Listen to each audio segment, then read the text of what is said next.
Ça fait plaisir de vous présenter professeur Stéphanie Collin. Elle est détentrice d'un doctorat de santé publique de l'Université de Montréal. Stéphanie Collin est aussi professeure adjointe à l'École d'études publiques de l'Université de Moncton. Ses recherches portent surtout sur la gouvernance, l'organisation des réseaux et l'accès aux services de santé en français. Je connais bien le professeur Collin.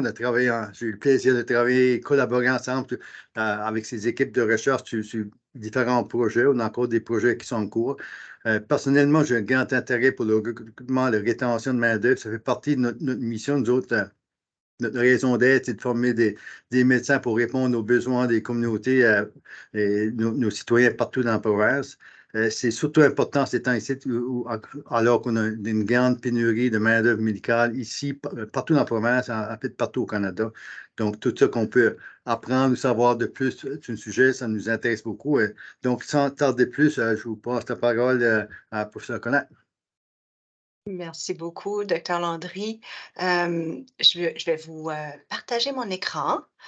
Puis, merci pour cette belle introduction-là.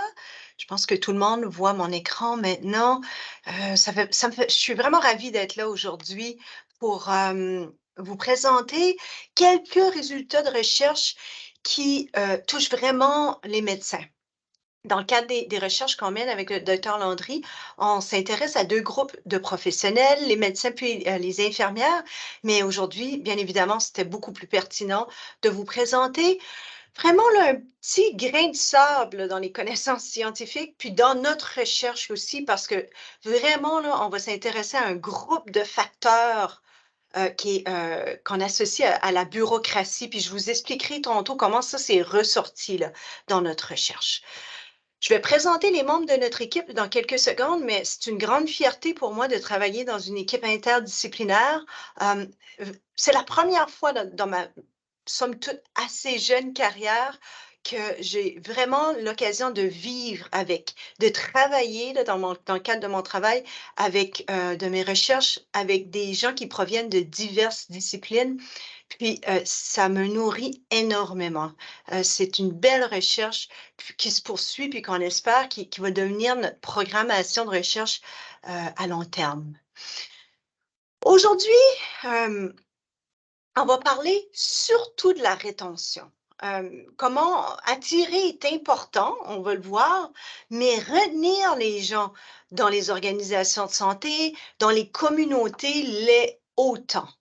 Euh, Selon l'OMS, il manquerait plus de 7 millions de professionnels de la santé au niveau mondial dans les pays en développement, les pays en émergence, les pays industrialisés. Le problème est assez similaire. Puis le fait de manquer de médecins puis d'infirmières, c'est pas sorcier là, pour vous, pour les étudiants, ça fragilise l'offre de soins. On n'a qu'à lire les nouvelles pour voir qu'il y a des interruptions de services dans différentes régions au Nouveau-Brunswick, que des fois on a à dévier des ambulances d'un hôpital à un autre. Donc, c'est vraiment un enjeu sur lequel les décideurs publics agissent ou tentent d'agir en tout cas. Puis nous, ben, au Nouveau-Brunswick, on n'échappe pas à cette situation-là. Puis, dans le cadre de nos recherches, on s'intéresse notamment aux communautés là, linguistiques en situation minoritaire, les CLOSM, puis les CLOS aussi qui sont situés dans les régions rurales. Donc, je vous présenterai l'objectif de la communication, l'équipe de recherche, sur quoi vraiment on se penche là, ces jours-ci. On va vous présenter nos cadres d'analyse là, qui nous permettent vraiment d'avoir un support solide pour analyser nos données. Je veux aussi un peu discuter avec vous des changements dans la santé qui se sont produits là, durant les derniers 15 ans, puis vous démontrer comment une réforme qui s'est déroulée 15 ans passés a encore des impacts aujourd'hui. Ça est ressorti dans nos entretiens. On va voir c'est quoi la bureaucratie, puis finalement, on va terminer avec une discussion et une conclusion. Je ne savais pas que ça allait apparaître comme ça, mais bon. Euh, la recherche a été financée par les Instituts de recherche en santé du Canada. Depuis, on a publié un article. Depuis, on a été financé au printemps dans une autre recherche financée par le CNFS, le Consortium national de formation en santé. Puis comme je le disais avec Dr Landry tout à l'heure, on a soumis un projet de recherche à la Société Santé en français la semaine dernière pour poursuivre nos efforts, pour mieux comprendre cet enjeu-là. Comme je l'ai dit tantôt, le premier objectif, c'est de montrer comment un changement d'envergure, puis je vous expliquerai tantôt c'est quoi une réforme en santé, là, mais comment un changement qui est mené par l'État, l'État ici, ça veut dire les gouvernements qui sont élus, hein, comme actuellement le gouvernement de Blaine Higgs, puis la fonction publique qui demeure, qui met en place, qui pense avec les gouvernements changement, qui l'implantent, qui l'évaluent, comment des changements là, ont des conséquences sur les perceptions puis les actions des médecins. Puis aujourd'hui, on va faire un zoom sur un groupe de facteurs en particulier, parce qu'il y a tellement de données qui sont ressorties de notre volet qualitatif qu'en équipe, on trouvait important de choisir une catégorie en particulier aujourd'hui, puis ça va être la bureaucratie. On verra tout à l'heure c'est quoi la bureaucratie, là. Ça, ben, c'est notre merveilleuse équipe de recherche. Comme je l'ai dit d'entrée de jeu, c'est une expérience formidable pour moi de travailler avec des gens de différentes disciplines. Donc, Annick Dubé et Marie-Ève Laforêt sont des professeurs en sciences infirmières, alors que Monsieur Dr Landry est bien évidemment associé au Centre de formation médicale, avec qui nous donne son regard plus sur ce groupe de professionnels-là. Claire Johnson et moi, ben, on est professeurs à l'École des hautes études publiques en gestion des services de santé, puis aussi en administration publique. Vous connaissez peut-être Jennifer Hakim, qui était une de nos diplômées en gestion des services de santé, puis maintenant qui est étudiante au doctorat en santé à l'Université Sherbrooke. Jennifer est avec nous depuis un petit moment à titre d'agente de recherche. Puis finalement, Martin Lausier, c'est notre collègue, lui, de l'UQO, de l'Institut du savoir Montfort, en Ontario. Puis Martin, lui, a vraiment une spécialité en ressources humaines. Donc, vous voyez qu'on a un peu des backgrounds qui sont différents, mais à la fois convergents. Nous, on a pensé à notre projet, à notre programmation de recherche en 2021. Dans les médias, on voyait là, justement qu'il y avait des bris de service, que l'accès était difficile. On s'est assis autour d'une table, on s'est dit, il faut mieux comprendre les facteurs qui affectent le recrutement et la rétention. Au départ, on voulait aller avec recrutement et rétention, puis là, on s'est rendu compte là, que c'était comme deux planètes qui tournaient autour du même soleil, comme Martin nous a dit. Donc, on s'est dit, commençons avec la rétention, puis peut-être plus tard, dans quelques années, on ira avec le recrutement. Donc, on s'est intéressé, vous allez le voir aujourd'hui, à l'environnement interne et à l'environnement externe. Lorsqu'on parle de l'environnement interne, hein, c'est ce qui se passe à l'intérieur de l'organisation. Est-ce qu'on a un leadership là qui nous permet de nous épanouir? Est-ce qu'on a des possibilités d'avoir de la formation? Est-ce qu'on a des protocoles qui sont à jour, qui sont fondés sur les données probantes? Est-ce que nos relations de travail avec nos collègues nous permettent de nous épanouir? Donc, on s'est intéressé aux facteurs internes et aux facteurs externes. C'est-à-dire que vous, les étudiants, vous allez vous installer dans différentes régions du Nouveau-Brunswick. Est-ce que vous allez sentir accueilli par la communauté? Vous avez une conjointe, un conjoint, vous en aurez. Y a-t-il une possibilité que votre conjoint se trouve un travail dans la communauté? Un jour, vous aurez des enfants, vous en avez peut-être déjà. Est-ce qu'il y a une garderie qui est accessible? Est-ce que vous avez des lieux pour faire du sport? Est-ce qu'il y a des trottoirs pour que vous puissiez aller courir? Donc, on a vraiment décidé de s'intéresser à ces deux pans-là de l'environnement. Dans la prochaine étape, j'en parlerai à la fin, on va parler de sécurité psychologique, puis justement aller encore mieux comprendre l'attachement communautaire. Notre terrain jusqu'à date, c'était le réseau de santé vitalité, mais là, bientôt, on va impliquer le réseau de santé Horizon dans nos prochaines étapes de nos recherches.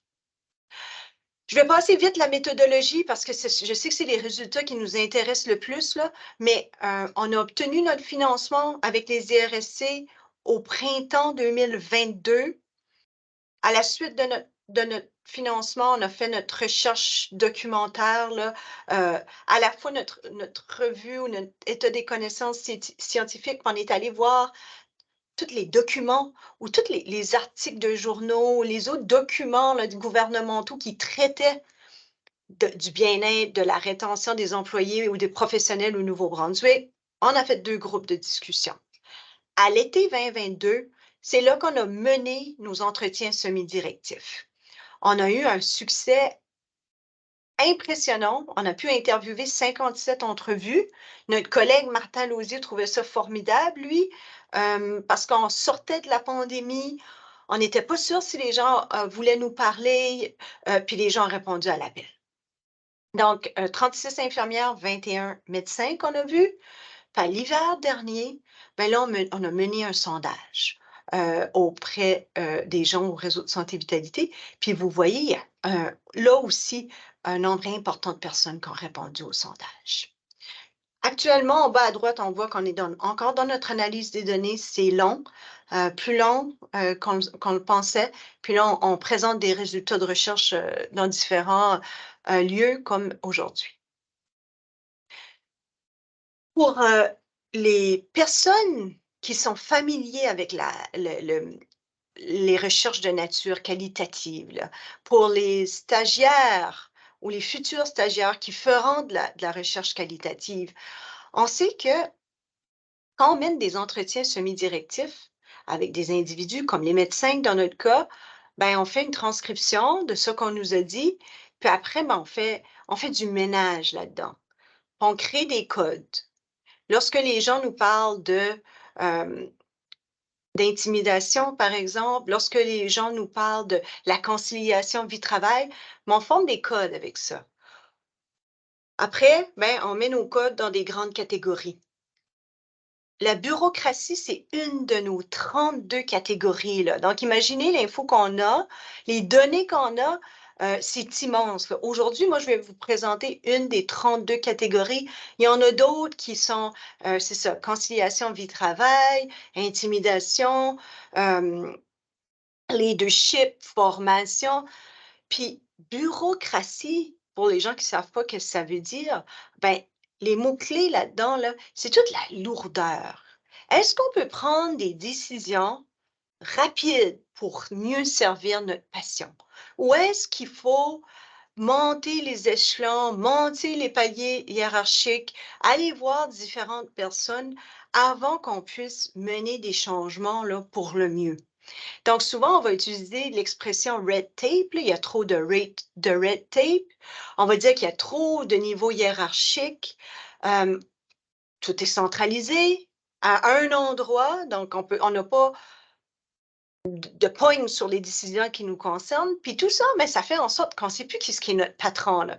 En matière d'imputabilité, est-ce que notre patron, même si on travaille à Moncton, est à Bathurst, à Hamilton? Donc, on ne sait plus qui aller voir lorsqu'on a besoin de réponses à nos questions. Donc, gardez ça à l'esprit. Aujourd'hui, on fait un zoom sur cette grande catégorie-là. Avant d'aller voir qu'est-ce que les gens nous ont dit, je veux vous montrer nos cadres d'analyse, puis je veux un peu vous parler des réformes en santé. Donc, nous, on est parti de 2 approches théoriques. Une qui concerne davantage l'environnement externe, puis une autre qui concerne davantage l'environnement interne. L'approche Making it work, c'est le réseau de santé vitalité qui nous l'a proposé. On voulait, nous, inclure le réseau là, dès les premières étapes du changement parce qu'on voulait que nos recommandations soient utiles pour le réseau.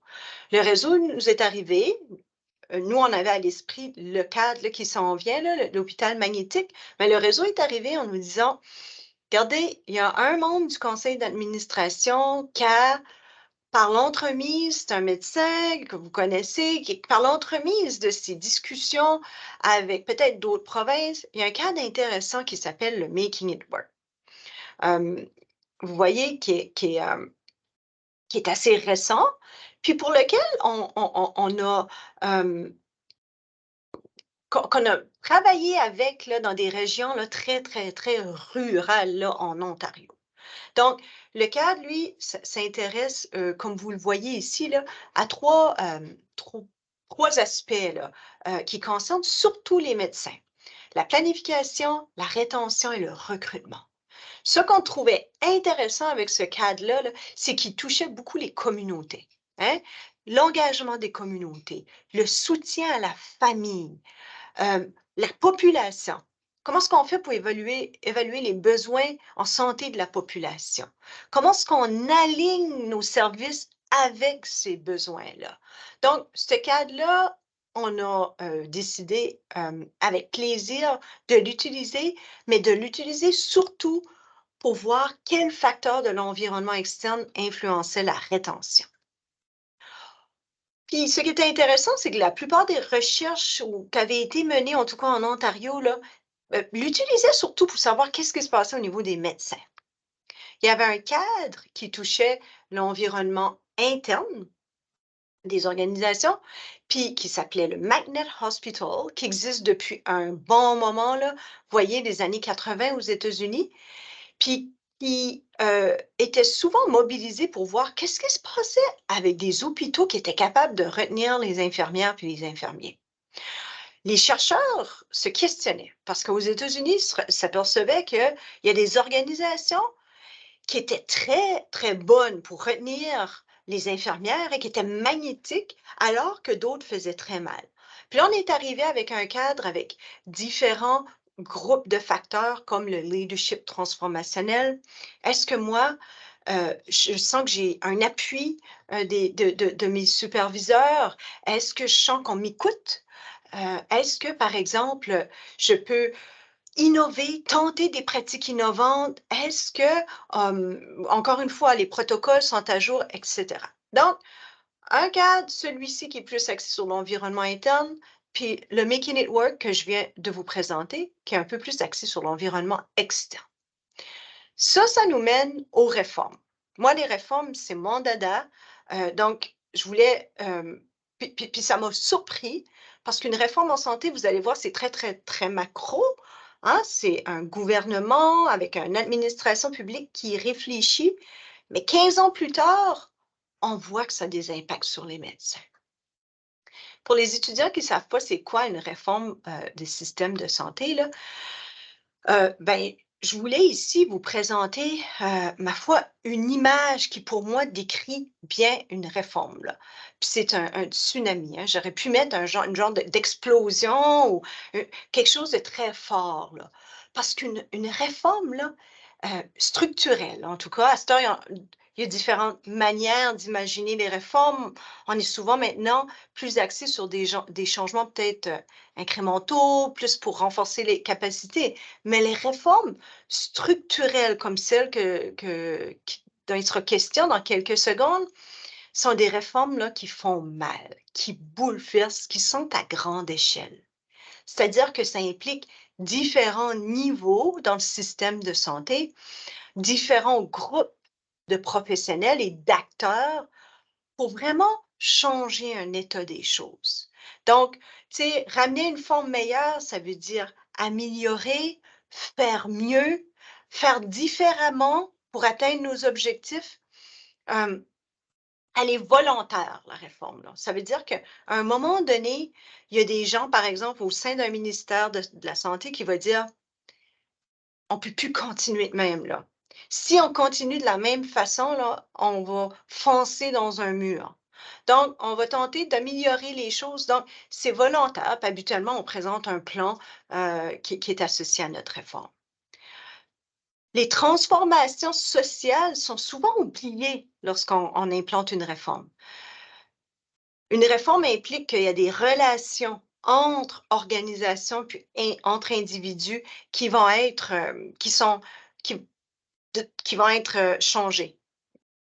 On va imposer ces changements-là finalement, entre acteurs.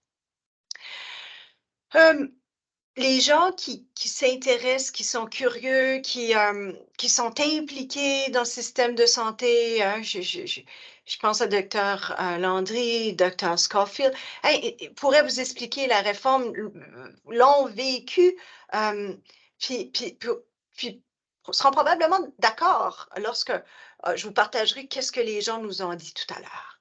Donc, la dernière réforme structurelle, c'est-à-dire lorsqu'on a changé les structures du système de santé, date de 2008. À l'époque, il existait 8 régies régionales de la santé. OK?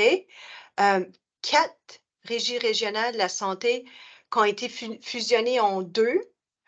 4 régies régionales de la santé qui ont été fusionnées en la régie régionale de la santé B, hein, le réseau de santé Horizon, puis 4 régies régionales de la santé qui ont été fusionnées en la régie régionale de santé A, qui est le réseau de santé Vitalité. Donc, ça a été le plus gros changement, là. Hein? On passe de 8 régies régionales de la santé à 2.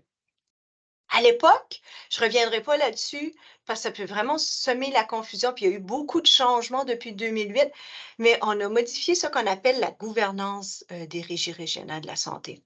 C'est-à-dire qu'on a modifié le fonctionnement des conseils d'administration, la structure de gouvernance ou la structure de fonctionnement des conseils d'administration. Donc, pour mieux répondre encore une fois aux besoins en santé de la population. On a créé le Conseil de la santé du Nouveau-Brunswick, que vous connaissez, hein, qui est dans le même bâtiment que le Centre de formation médicale. Nouveau à l'époque, ça allait être un organisme, on s'est inspiré de ce qui se passait ailleurs au Canada un peu pour créer un organisme qui allait nous fournir des données. Avant le Conseil de la santé, les données là, sur la performance du système de santé, sur comment nos communautés faisaient en matière de santé, était très difficilement accessible. Donc, depuis 2010, là, à peu près, le Conseil de la santé nous offre des données maintenant qui permettent de voir est-ce qu'on fait bien au Nouveau-Brunswick sur la performance du système de santé, comment font chacune des régions, puis comment est la santé des individus aussi dans les différentes régions du Nouveau-Brunswick. Un autre mandat du Conseil de la santé, c'était d'impliquer les citoyens un peu dans le système de santé puis dans leur propre santé. En 2008, on avait créé Facilicore NB qui n'existe plus, qui a été intégré un petit peu dans une société de la couronne, si je puis dire ça ainsi, qui s'appelle Service Nouveau-Brunswick, qui gère les buanderies, les services de paix et tout ça des régies régionales de la santé. Depuis, là, 15 ans plus tard, on pourrait dire que les acteurs du système de santé ont été modifiés considérablement. En 2008, Médavi gérait, si ma mémoire est bonne, seulement Ambulance Nouveau-Brunswick. Je peux me tromper, là, mais par la suite, Médavi a pris sous son aile le programme extramural. Puis on sait maintenant, Médavi gère par exemple Lien Santé Nouveau-Brunswick. Puis il y a aussi Maple qui fait partie d'un autre joueur qui s'est rajouté au système. Donc il y a eu un peu une ouverture vers une externalisation, là, un peu vers c'est ça, des entreprises qui gèrent certains services. Le but de la réforme, ben, c'était un système moins fragmenté, plus souple, mieux organisé, puis financièrement viable. Ce que moi, je me suis rendu compte dans le cadre de mes recherches, c'est que lorsqu'on a annoncé la réforme, on était capable de dire qu'est-ce qui allait changer, qu'est-ce qui ne fonctionnait pas, mais c'était très difficile de comprendre où est-ce qu'on s'en allait, quel objectif qu'on voulait atteindre. Puis encore aujourd'hui, je ne suis pas sûre si encore on a cette facilité-là à savoir où est-ce qu'on veut s'en aller vraiment là, à court et à plus long terme. Je trouvais ça intéressant de revenir. Je suis allée fouiller là, dans qu'est-ce qui avait été dit à l'époque, là. Hein, ça, c'était un plan stratégique qui avait été un peu un plan sur 5 ans qui avait été proposé avec la réforme. Puis un plan d'action, voici qu'est-ce que le ministre Murphy disait là. Il disait Pour y arriver, nous devons implanter un système provincial unique et bien intégré. Un système faisant bon usage de nos ressources humaines, infrastructurelles et financières. Nous avons déjà pris des mesures pour moderniser les structures de l'organisation, notamment la constitution de 2 régies régionales de la santé ou 2 réseaux, en vue de réduire les dédoublements coûteux.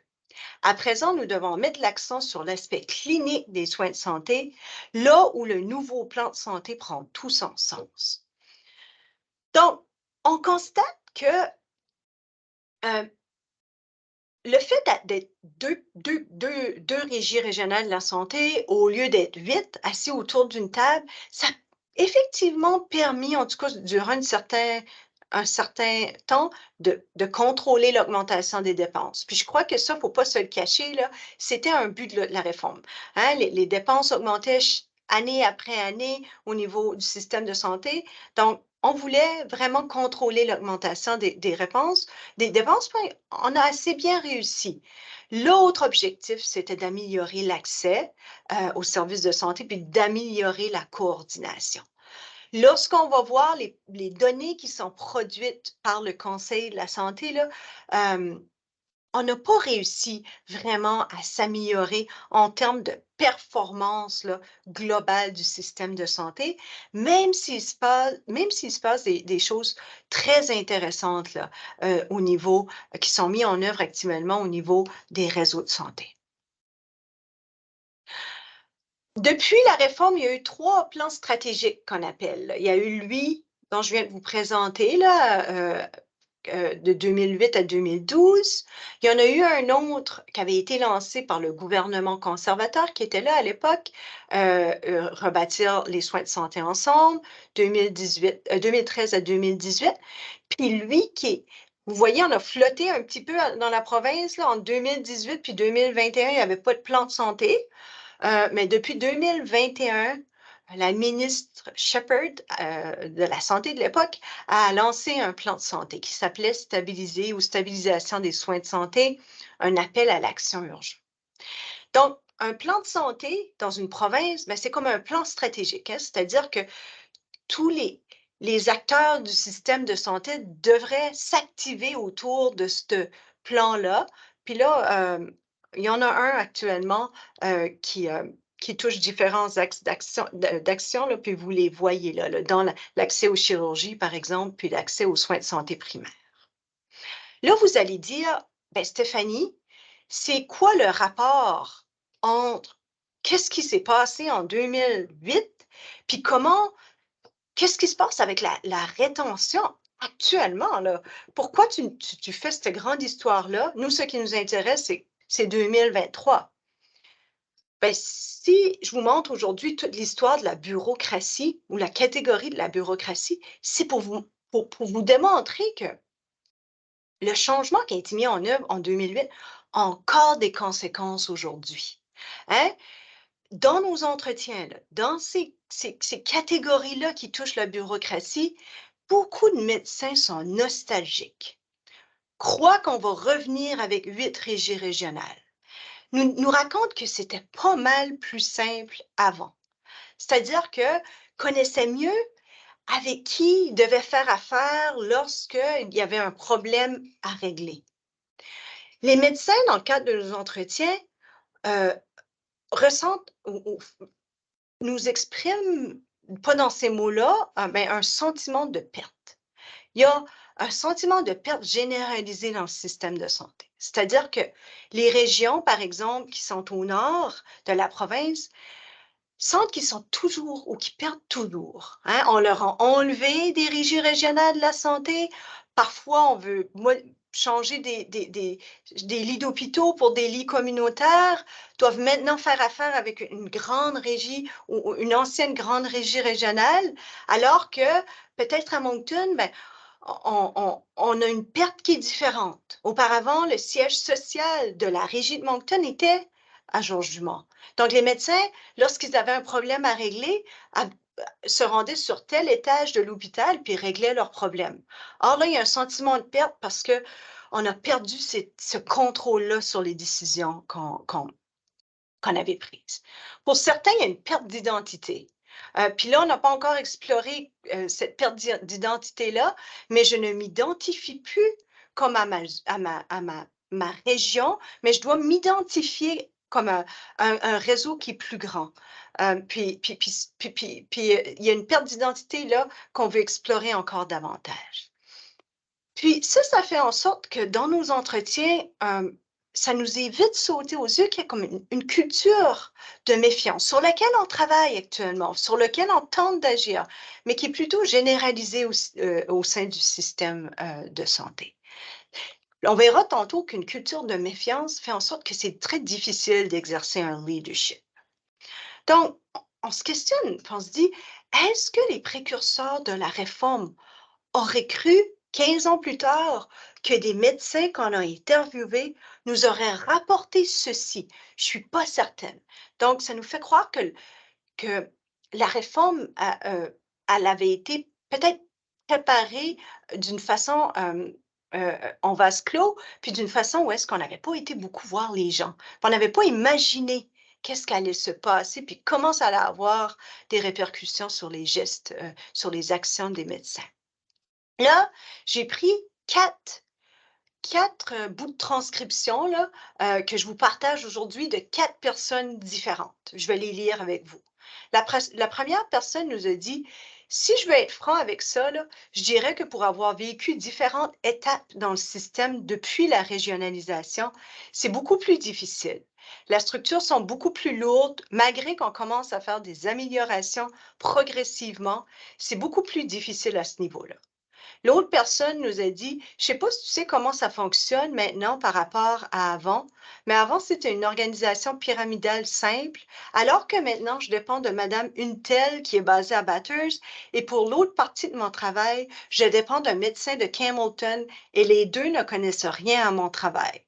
Donc, tu te retrouves avec des personnes avec qui tu dois être confronté s'il y a un problème, qui n'ont aucune idée de ce que tu fais.» Une troisième personne nous a dit: «Ben, on est chanceux en santé mentale parce que monsieur untel est là à Moncton. Mais au-delà de lui, c'est ailleurs et on ne sait pas trop où. Moi, comme clinicien, je ne sais pas trop qui, tu sais, je ne sais pas trop à qui envoyer un courriel et je ne suis pas content avec quelque chose de local. Fort probablement qu'il y a des milliers de courriels qui rentrent par mois, il y a des gens qui nous envoient des informations, mais ils sont responsables de quoi? Je ne sais pas, tu sais. Ça fait qu'on met ça à la poubelle et on continue la journée, on se concentre sur des affaires que je sais comment contrôler.» Finalement, une quatrième personne nous a dit, je vais juste lire un petit bout, là: «Tu sais, c'est trop gros. C'est trop gros pour être réglé de cette façon-là. Il faut donner confiance aux chefs et aux directeurs locaux d'exécuter la tâche de façon familière aux gens qui sont sur le terrain. Puis par la relation, finalement, on va faire plus confiance à la direction parce qu'on les connaît, on peut cogner à leur porte, pardon. J'ai pas l'impression que je suis seule. J'ai l'impression qu'avec votre étude, vous allez voir un peu la même chose.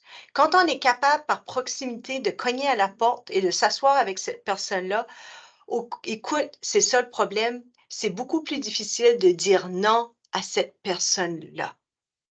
Donc, ça n'a pas rapport, mais je voulais vous montrer comment on recherche, on prend toutes ces idées-là, on met ça sur un tableau, puis là, ben, on tente de faire un sens avec ça que les gens nous ont dit. Donc ça, c'est un peu le schéma qu'on avait, nous, là, au départ, pour voir comment notre catégorie lourdeur administrative ou bureaucratie avait un impact là, sur les médecins, sur les infirmières. Même si c'est vécu différemment là, du côté des infirmières et des médecins, la conclusion à laquelle on arrive, vous voyez en bas, là, c'est qu'il y a une impression pour les médecins et les infirmières qui ne peuvent pas prendre en charge leurs patients comme ils le souhaiteraient. Je continue, je vois le temps filer, je ne dépasserai pas le temps, là, pas d'inquiétude. Euh, un des résultats, nous, qu'on a vu, c'est ça qu'on voit finalement, c'est que les réseaux de santé, puis c'est pas seulement au Nouveau-Brunswick, c'est la même chose au Québec, la même chose en Alberta, la même chose en Ontario, sont devenus un peu qu'est-ce qu'on appelle des grosses machines bureaucratiques. Si on se remet en 2008, il y a des grandes tendances dans le système de santé, des grandes tendances de centralisation, de décentralisation. Au début des années 2000, là, il y avait la régionalisation était à la mode. On créait des grandes régions, des grandes régies régionales, puis on se disait, on va standardiser. Ça va faire en sorte que si on change un plâtre à Bathurst ou à Fredericton, on va suivre les mêmes étapes pour changer le plâtre. Or, la tendance tout de suite est peut-être un retour, en tout cas, sur papier, là, un retour vers le local, vers le small is beautiful. On va voir comment ça va se dessiner, ça, dans les prochaines années. Or, le fait qu'on est devenu des grosses machines avec beaucoup d'étapes à franchir, puis des fois des liens qui ne sont pas clairs, ça fait en sorte que les médecins sentent que c'est très difficile pour eux d'innover. Avec Jennifer Hakim, on travaille sur un projet avec le Québec sur des soins préhospitaliers, puis on se rend compte que les innovations, là, elles ne sont pas imposées. C'est pas du top-down, là, comme on dit en bon acadien. Les innovations là, sont vécues sur les unités, se réalisent sur les unités, se réalisent dans des équipes multidisciplinaires, où est-ce que les médecins, les infirmières, les ergos se disent pour faire différemment, là, pour mieux servir notre patient. Donc, lorsqu'on a une idée, mais que ça peut prendre des mois ou des années avant qu'on puisse la mettre en œuvre, puis on nous a donné des exemples concrets dans notre recherche, ben, ça décourage les gens. Ça fait en sorte qu'ils sentent qu'ils ne peuvent pas prendre adéquatement en charge le patient. Il y a aussi la sensation qu'il y a une méconnaissance des besoins locaux ou un peu que les décisions sont prises les yeux fermés. On nous a dit, on ne sait pas comment ça fonctionne ici. On nous impose des décisions, on a la sensation qu'on ne nous écoute pas, tout en nous faisant comprendre que on ne connaît pas nos besoins, les besoins locaux, là, les besoins d'une région ou d'une ville comme Tracadie, par exemple. Puis les médecins se disent, ben, nous, là, on est encore perdus, là. On ne sait pas qui est notre patron, puis on sait qu'au sein d'un réseau de santé, là, l'imputabilité est très importante. Donc, vous avez vu que j'avais sur le tableau tantôt, là, mais tout ça, ça fait partie d'un grand nuage où est-ce qu'il y a encore des liens de confiance qui sont défaillants, qui sont très, très faibles. Lorsqu'on a une culture de méfiance, c'est difficile d'exercer un leadership collectif. On tente à un niveau plus bas, là, au niveau des opérations, d'exercer un leadership, mais ça devient très difficile. Parce que les gens sentent qu'ils perdent toujours quelque chose on leur annonce un changement.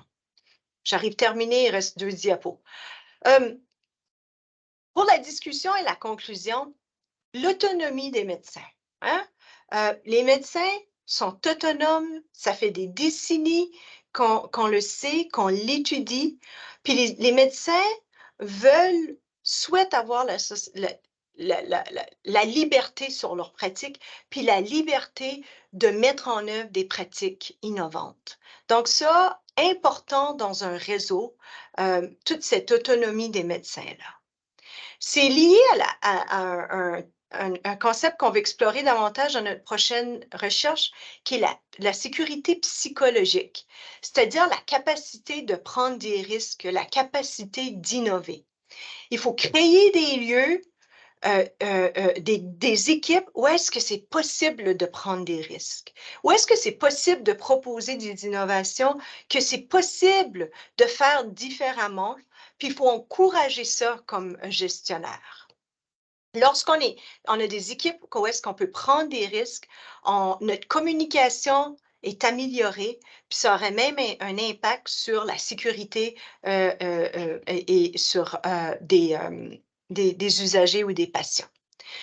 On le voit, ça, j'ai appris ça en 2006 lorsque j'étais à la maîtrise, puis je trouvais important de le répéter, impliquer les médecins dès les premières étapes du changement. J'y reviendrai pas, mais on a vu que la réforme, on l'a fait en vase clos, ben, ça a des impacts encore aujourd'hui. La confiance, la transparence, le dialogue sont au cœur du bon fonctionnement en réseau, mais ils demeurent difficiles à rendre tangibles.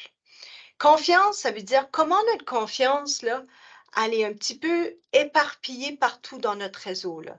Qu'il n'y a pas de clic, que les gens sentent que les, les régions peuvent bien collaborer ensemble, les deux régies peuvent bien collaborer ensemble.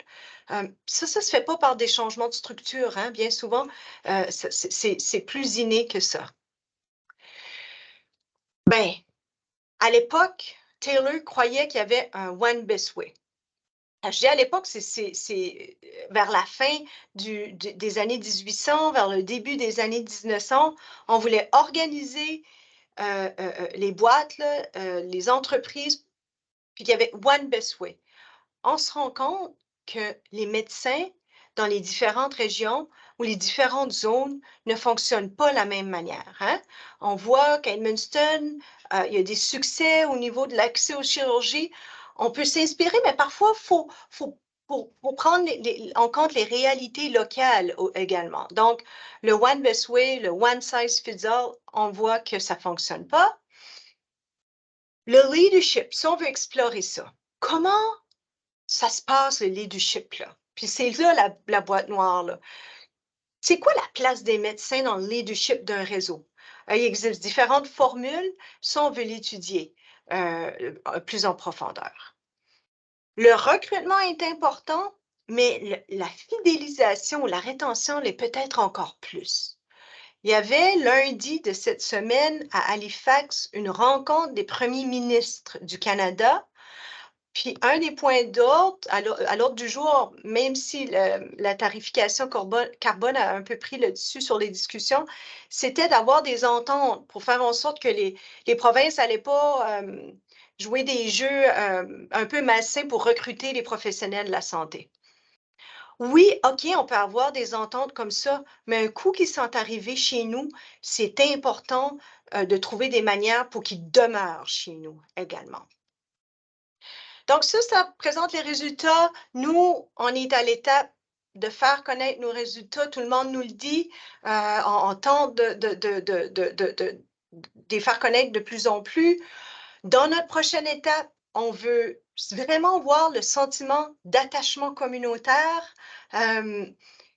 Qu'est-ce que c'est là? Vivre dans les régions ou vivre à Moncton ou vivre ailleurs au réseau de Santé Horizon. Qu'est-ce qui est important là, pour que les personnes se sentent chez eux, dans leur milieu de vie et dans leur milieu de travail aussi? Avec Dr. Landry, Jennifer, avec tous les gens que vous avez vus là, d'entrée de jeu, notre prochaine étape aussi qu'on souhaite implanter, c'est un dialogue. Puis les gens nous ont dit oui. Comme on disait tantôt, on a eu 12 lettres de référence, qui est incroyable. Autant des réseaux, autant des syndicats, de la société médicale, du CNFS, de l'équipe à Stéphane Robichaud, pas loin de chez vous, pour nous dire, c'est important là, que tout le monde, tous les acteurs du système de santé se rejoignent autour d'une table de concertation puis mettre en œuvre des stratégies qui convergent là, autour de la rétention. Donc, nous, ça nous tient beaucoup à cœur, ce dialogue-là, qui sera d'une durée de 5 ans, puis on espère obtenir notre financement pour pouvoir poursuivre nos projets. Donc, voilà, j'ai peut-être dépassé un peu, mais ça faisait un peu le tour de ce que je voulais vous dire aujourd'hui. Je vais arrêter le partage, si vous voulez bien. Merci, professeur Collin. C'est extrêmement intéressant, votre présentation, de voir toutes les pièces qui sont en jeu. Puis c'est une question qui nous touche tous, effectivement. Donc là, j'ouvre la porte. Il y a déjà des questions. Donc, la première personne, Dr. Landry, qui a une question en commentaire.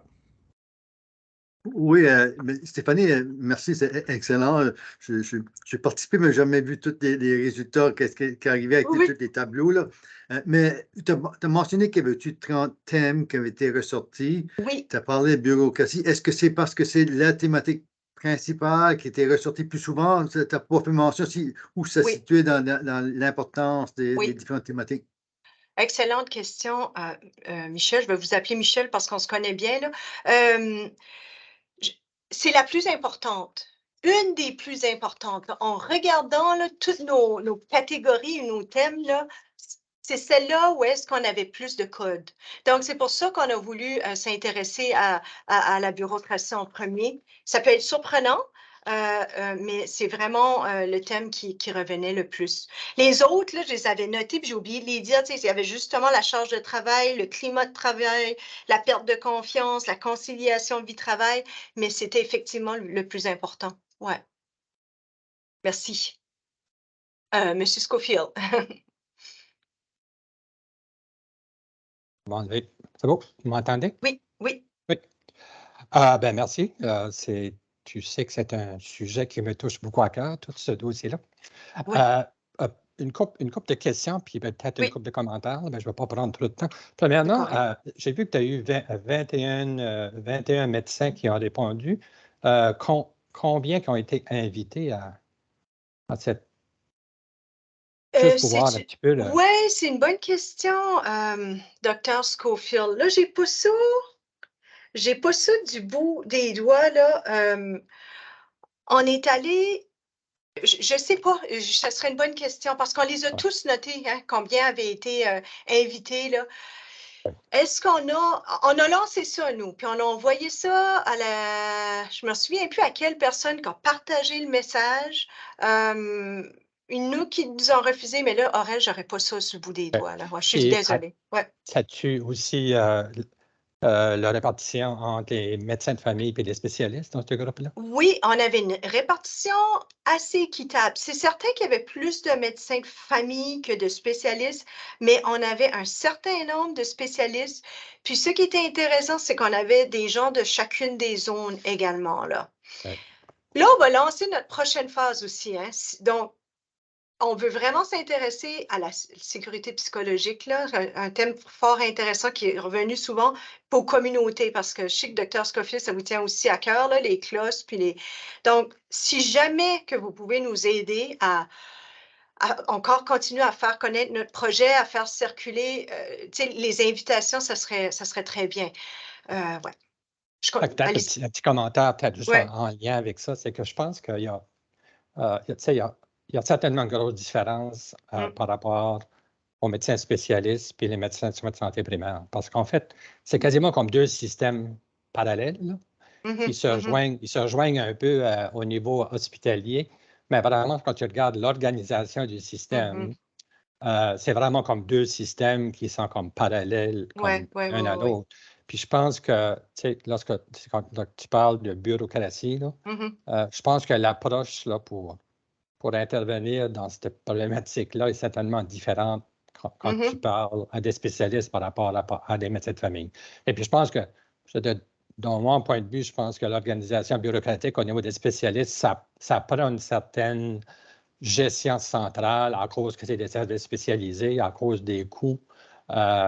Puis, tandis que les soins de santé primaire, je pense que ça, c'est un dossier qui devrait être beaucoup plus amené près de la communauté. Parce que là, tu as toute l'organisation des soins de santé primaire pour améliorer l'accès dépend de multiples facteurs, puis dépend aussi des besoins spécifiques de la communauté. Ça fait que et je crois que je pense que peut-être dans vos recherches, c'est important d'essayer de distinguer un petit peu ces deux niveaux-là. Oui. Dernier petit commentaire pour Make a Network, parce que ça, c'est un petit peu mon dada aussi depuis longtemps. Ce dossier-là, c'est vraiment un cadre d'action. Hein? OK, c'est vraiment un cadre d'action. Puis, je dirais aussi un cadre de responsabilisation de tous les acteurs du système. Parce que, on blâme souvent le gouvernement, on blâme souvent les régies pour les problèmes de recrutement et de rétention. Mais vraiment, c'est un peu le rôle de tout le monde, la responsabilité de tout le monde. Puis, ce plan d'action, ce plan-là, c'est un plan intégré, multidisciplinaire, centré sur les besoins des communautés. C'est vraiment un plan d'action. C'est très difficile à le vendre pour quelques raisons. Même si ça fait déjà, le cadre a été, comme je dirais, officiellement publié en 2019, mais ça faisait déjà 7 ans que le groupe européen, hein, parce que ça a commencé en Europe, l'Union européenne qui a commencé ce groupe de recherche-là. Ça faisait déjà 7 ans qu'il y avait toutes sortes de publications qui sortaient des pays nordiques qui a amené la création du framework. Fait qu'il y a quand même beaucoup de recherches parallèles pointues qui s'attachent à ce document-là puis qui démontrent l'importance d'une collaboration puis d'un plan d'action commun. Ce qu'on ne réussit pas à mettre en place dans la province et dans le Canada même. C'est toujours des parcelles de plans d'action qui se mettent en place, puis on n'aboutit pas aux résultats qu'on veut. Bien, c'est un très bon commentaire, Dr. Scofield, puis merci de l'avoir partagé très humblement, là. Notre dialogue qu'on veut faire avec les acteurs les groupes d'acteurs que j'ai mentionnés, aussi l'Association francophone des municipalités, s'aligne dans cette direction-là. Je dis humblement parce qu'on verra où est-ce que ça mènera dans 5 années, mais on veut, aussi bêtement que ça paraisse, s'intéresser à 3 objectifs communs, là, 3 à 5, là, parce qu'on voit que tout le monde fait un petit peu des choses différemment, chacun de leur côté. Donc, on veut s'enligner ensemble ou s'aligner sur 3 objectifs communs sur la rétention, puis voir où est-ce que ça va nous mener dans 5 ans. On commence par les petits, mais tout à fait d'accord puis avec vous, puis c'est un peu le Making It Work qui nous a fait s'interroger à ce niveau-là. Ouais, merci.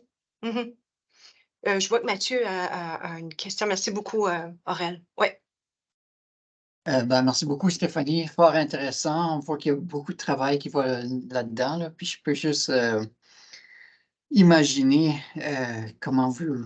La difficulté de gérer toutes ces données-là, là, ça doit être difficile. On a parlé d'un résultat principal là, qui est la bureaucratie. Puis je pense que vos résultats là, mettent vraiment bien en lumière des déceptions ou même frustrations des professionnels de la santé par rapport à la réorganisation des régies dans la province, surtout avec la centralisation de la gestion, là, puis vers qui on se tourne, puis nos patrons ne connaissent pas notre réalité, ils sont ailleurs, puis tout ça. Ça fait ça met tout ça en lumière, mais j'aimerais revenir à ton objectif qui était de comprendre qu'est-ce qui influence là, la rétention.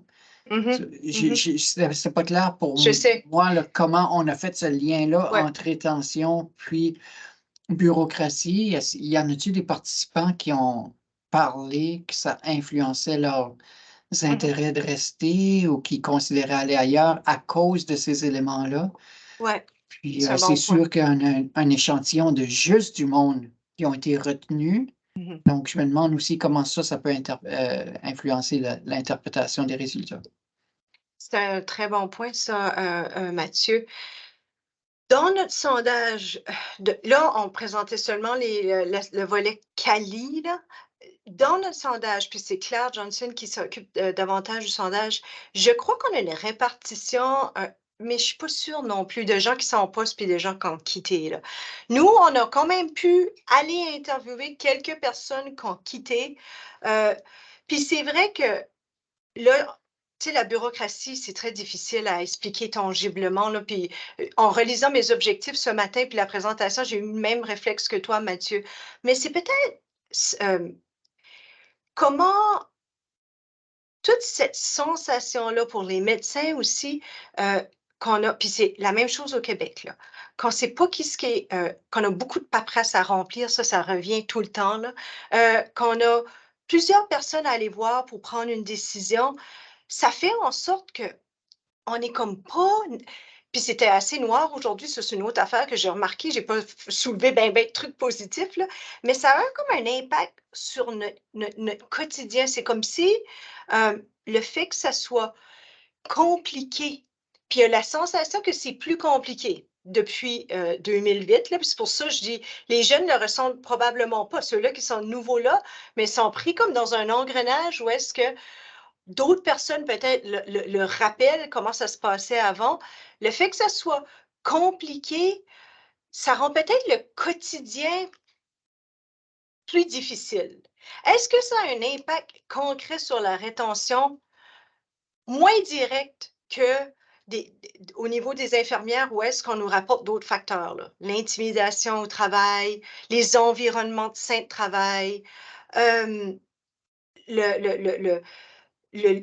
c'est ça, les équipes de travail, le leadership, les médecins, on a discuté beaucoup en équipe, c'est plus subtil. Je sais que je ne te réponds pas beaucoup plus, Mathieu, mais c'est moins facile à trouver des facteurs là, très clairs. Ça se passe d'une façon moins facile à expliquer. Au niveau des sciences infirmières, c'était très différent. Les environnements de travail toxiques là, faisaient en sorte qu'on en parlait à des gens qui les ont quittés. Médecins, on voit, puis c'est pour ça que le Making It Work est intéressant. Médecins, on voit un attachement à la communauté qui est plus important, puis qui va influencer encore davantage le fait que le médecin va rester en poste ou pas là. Mais on pourra s'en reparler, Mathieu, parce que c'est un code. Lorsqu'on va aller chercher nos 33 autres catégories, là, probablement qu'il y a d'autres facteurs qui seront encore plus explicites. Tu comprends? On dirait qu'on a commencé à gratter celui-là parce que c'est celui-là là, où est-ce que les gens nous en avaient plus parlé, puis nous en ont parlé comme les bouts d'entretien que j'ai été chercher aujourd'hui. Ouais. Ben, c'est fort intéressant en soi. C'est un résultat hyper intéressant qu'on pose une question par rapport à la rétention, puis on a une réponse par rapport à une frustration par rapport à la bureaucratie. Ouais. En soi, je pense que ça veut dire énormément. Là. Je pense que Michel avait l'air de vouloir commenter là-dessus. Ouais. Oui, peut-être pendant le processus de recrutement, ça avait été via les secrétaires des services médicaux. Donc, c'était envoyé à tous les médecins de vitalité. Mais on spécifiait, on a essayé de trouver des personnes qui avaient quitté. Oui. Puis, il n'y avait pas beaucoup de médecins qui ont quitté, qu'on avait accès. Donc, ceux qui avaient changé de pratique. Donc, il y avait des médecins de famille qui avaient arrêté de faire certaines activités, arrêté de faire du bureau, ils avaient changé. Ils étaient considérés comme des personnes qui avaient quitté parce qu'ils avaient changé leur pratique. Oui. Puis, il y avait aussi, quand on avait des personnes, on a essayé d'avoir l'effet boule de neige pour voir est-ce qu'il y avait d'autres personnes qui connaissaient. Donc, c'est comme ça qu'on a pu recruter. Puis, donc, on avait... Il n'y a pas tellement de médecins qui ont quitté la province, qu'on a pu aller chercher, mais des personnes qui avaient changé de mode de pratique, qui étaient considérées comme des personnes qui avaient, parce qu'on voulait chercher la rétention. Donc, les infirmières, il y en a beaucoup qui avaient quitté le domaine, mais en médecine, on en avait moins. Donc, c'est un petit peu le genre, comment on a fait le recrutement. Puis, il y avait des personnes qui ont pas changé, puis d'autres qui ont changé, qui étaient dans les personnes qui ont été les entrevues, là. Puis, si je peux rajouter là-dessus, Michel, tu me remets en 2022, il y avait une situation qui n'était peut-être pas évidente, donc vous vous souviendrez à l'époque, il y avait eu dans un département en particulier des gens qui avaient quitté un peu en masse. Puis il y avait une grande crainte là, de participer à notre recherche. Donc, le fait d'avoir déjà été en chercher 21, pour nous, c'était une grande victoire parce que moi, j'ai parlé à des gens qui m'avaient dit oui, finalement, qui sont revenus sur leur décision. Il y a des personnes qui ne voulaient pas être enregistrées. Il y a des personnes qui ne voulaient pas qu'on fasse la transcription. Donc, il y avait comme ça aussi, ça en dit beaucoup, une crainte généralisée de participer à notre recherche. Lorsqu'on l'a fait, il a fallu vraiment porter des gants blancs puis passer le message typique là, hein, en qualitatif, qu'on ne pourrait pas les identifier et tout ça. Là. Ouais. Oh, c'est fort intéressant, cette conversation, par question de temps. Dr. Schofield, je vous laisse votre dernier commentaire, si vous pouvez le faire rapidement. Donc, allez-y. Merci. Ben, c'est peut-être juste pour revenir, je pense que c'est intéressant que vous avez focusé à cette problématique-là. Puis, je veux dire, pour avoir vécu les régies sous plusieurs formes, là, à cause de mon âge, il y a tout le temps eu des frustrations puis des embûches dans la bureaucratie. Quand on avait la régie régionale locale, on avait nos problèmes locaux. Puis c'était de la chicane locale. Puis j'ai vécu beaucoup de branle-bas lorsque c'était comme ça. Puis je crois que l'idée de la régionalisation des soins, c'est qu'on croyait qu'on allait améliorer vers le haut la qualité des services de santé à l'ensemble de la province. Ouais. Puis vous devriez voir comme l'étude que KPMG a faite pour Vitalité, que moi, je n'ai pas réussi à avoir les derniers résultats, mais lorsque j'étais au conseil pendant 1 an, cette étude-là avait été demandée. Puis, je n'ai pas vu les résultats, mais j'ai comme l'impression que de façon générale, le système de santé pour l'ensemble des communautés francophones s'est amélioré avec la régionalisation. Ça ne veut pas dire qu'on n'a pas eu des défis, ça ne veut pas dire qu'on n'a pas de problème de bureaucratie. Puis je pense que, je veux dire, quand j'étais là aussi, la discussion était comment on peut redonner localement une certaine gouvernance pour justement essayer de pallier à cette frustration-là que les médecins ont avec le système actuel. Puis là aussi, parce que je ne suis plus là, je ne sais pas qu'est-ce qui se passe, mais je souhaite que la pendule va revenir un peu, qu'elle va revenir un peu pour le niveau des soins hospitaliers, qu'il va y avoir une décentralisation un peu de la gouvernance dans les régions pour améliorer toute cette problématique-là. Puis pour les soins primaires, c'est un autre ballgame. Je pense que ça, c'est toute une autre réorganisation qu'il faut travailler dessus.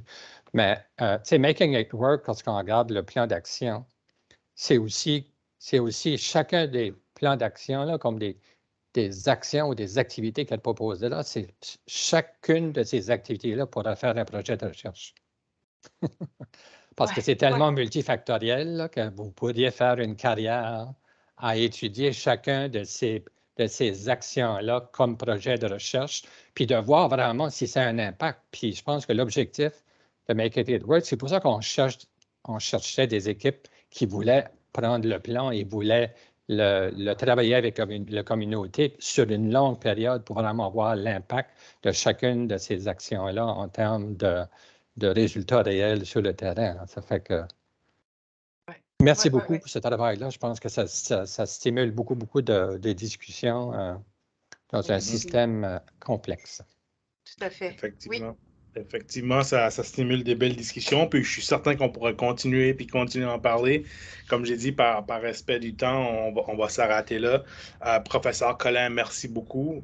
Au nom du Centre de formation médicale, on te remercie pour cette présentation. Merci aux gens qui ont participé.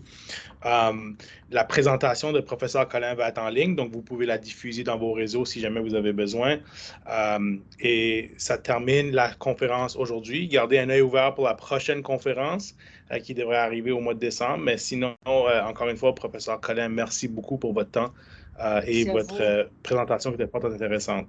Merci. À la prochaine. Au revoir et merci à tous qui étaient là. Au revoir. Merci.